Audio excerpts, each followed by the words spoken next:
Bienvenue pour cette exploration approfondie. Aujourd'hui, coup de projecteur sur une figure absolument centrale, je crois, de notre imaginaire collectif. Ah oui, René Goscinny.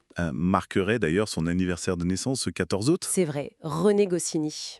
Incontournable. On parle quand même du co-créateur d'Astérix, du scénariste de Lucky Luke, du papa du petit Nicolas avec Sampé. C'est énorme. Oui, et les chiffres donnent le vertige. Plus de 500 millions d'ouvrages vendus dans le monde entier, c'est Et oui, phénoménal.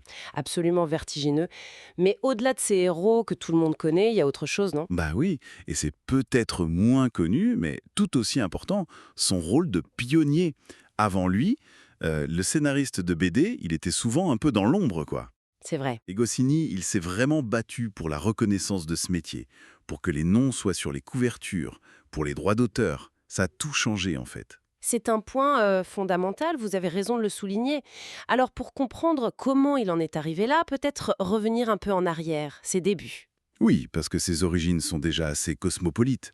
Il est né à Paris en 1926, mais sa famille était juive venue d'Europe de l'Est, Pologne, Ukraine. Et il grandit en Argentine. C'est ça, à Buenos Aires, un vrai mélange de cultures. Yiddish, français, espagnol.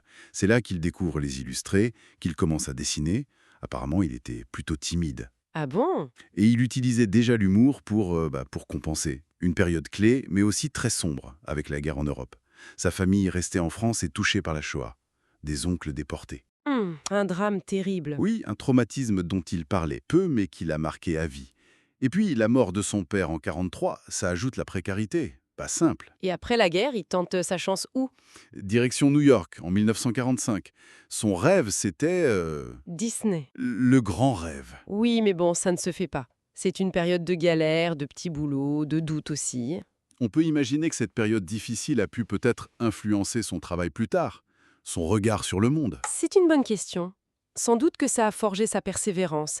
Et peut-être aussi son sens de l'observation, ce regard un peu ironique sur l'absurdité des choses qu'on retrouve dans son humour. Et c'est à New York qu'il fait des rencontres importantes, non? Ah oui, des rencontres décisives. Harvey Kurtman, le créateur de Mad, excusez du peu, et puis JG, et surtout Maurice. Maurice, le futur dessinateur de Lucky Luke. Exactement. Ces rencontres vont être déterminantes pour la suite. Après un petit passage par l'armée française comme illustrateur, Ah oui? oui, il revient en Europe.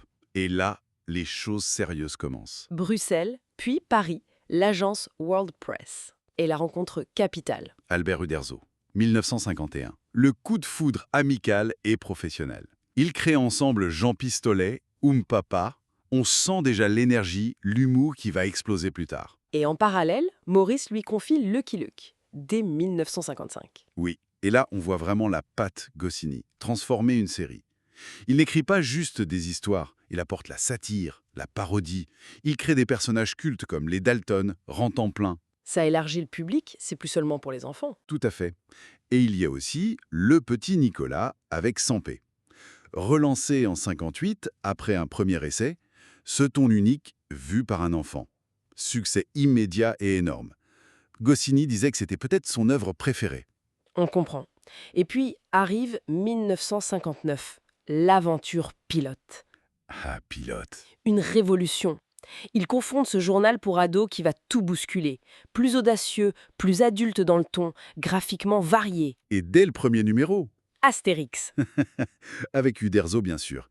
Un pari un peu fou sur les Gaulois, l'histoire de France, Et ça marche tout de suite. un succès phénoménal. Colossal, oui, ça dépasse la BD, ça devient un phénomène de société. On nomme même le premier satellite français Astérix, c'est dire. Et pour pilote aussi, il crée Is No Good avec Tabarir. Devenir calife à la place du calife. Voilà. Le roi du calembour, c'était aussi ça, Goscinny. Et à pilote, il n'est pas que auteur, il est aussi rédacteur en chef, un découvreur de talent. Absolument. Gottlieb, Mandrika, Bretéchet, beaucoup lui doivent leur début. Et il continue son combat pour le statut des auteurs, la reconnaissance du scénariste. Mais cette période faste connaît aussi des tensions, notamment autour de mai 68. Oui, mai 68, secours à rédaction de pilote. Il y a un conflit générationnel, des remises en cause. Goscinny, en position de patron, vit ça difficilement. Il se sent blessé, un peu en décalage. Ce qui le mène à quitter la rédaction en chef en 74. C'est ça. Il se tourne alors plus vers d'autres projets, notamment le cinéma. Il collabore avec son ami Pierre Tiernia sur Le Viager. Film culte. Et il fonde les studios Idéfix pour maîtriser l'adaptation de ses personnages. Ça donnera les 12 travaux d'Astérix, la balade des Daltons, des classiques de l'animation. Mais les dernières années sont aussi marquées par des difficultés. Oui, des tensions avec son éditeur historique, Darga. Des questions de droit, d'argent, notamment autour de Lucky Luke. Et puis, la fin. Brutales. Une crise cardiaque. Pendant un test d'effort.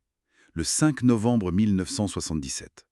Il avait seulement 51 ans. Beaucoup trop jeune. Ça a été un choc terrible. Il laisse une œuvre immense.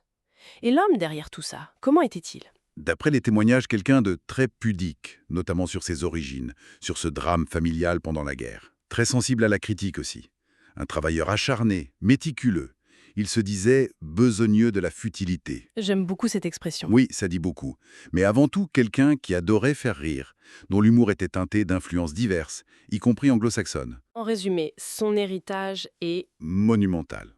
Il a vraiment renouvelé la BD, créé des mythes modernes, universels. Oui, il a prouvé que l'humour populaire pouvait être incroyablement intelligent et fin. Et peut-être, pour finir, une question à méditer. Je vous écoute.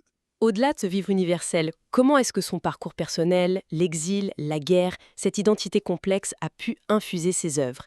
Est-ce que cette profondeur humaniste, cachée sous l'humour, n'explique pas pourquoi ces histoires nous parlent encore si fort aujourd'hui, à travers les cultures et les générations? C'est une excellente piste de réflexion pour continuer à explorer son œuvre. Merci beaucoup pour cet éclairage passionnant. Merci à vous. C'est la fin de notre exploration pour aujourd'hui. Merci de nous avoir rejoints.